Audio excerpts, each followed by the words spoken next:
So before we purge the line, we have to make sure the water flow for each line is set at the highest rate. So actually it's just facing, just pointing this line. You can push it closer.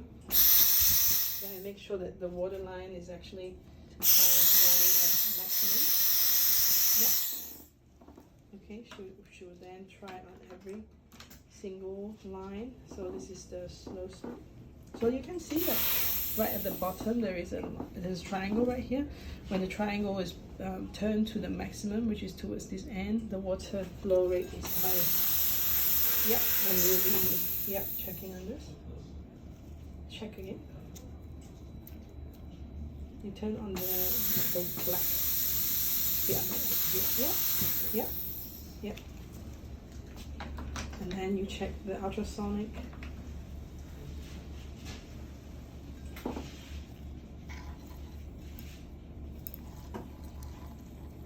I think the other way is the largest, is it?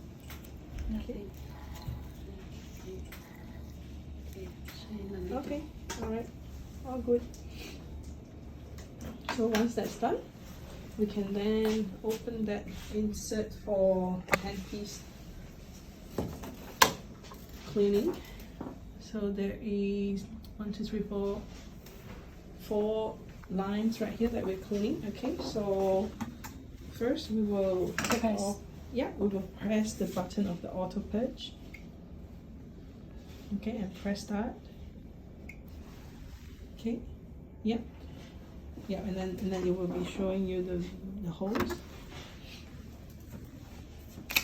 Yeah, so we take off the sleeve, and this is how we put it in. Put all the lines in. Just one by one here.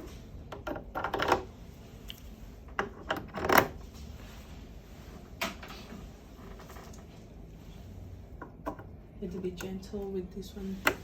So it goes in, okay, and then we do the assistant side cleaning. So we take off the sleeve for the triplex. So there is a insert here. You have to open the door, and you can see it right here. Okay.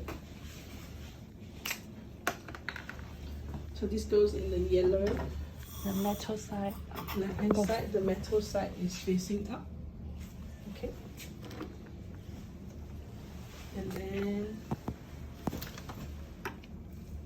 yeah, put the suction on. Okay, so we're all set. Okay, from afar it looks like that. Okay, and then we press on the start button. Put a cup on the spittoon area.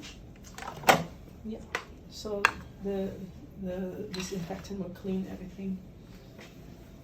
So this is how it looks like during the auto purge. The first one is probably not inset properly.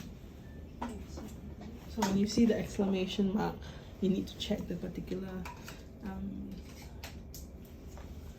line. It just says that it has not enough water pressure.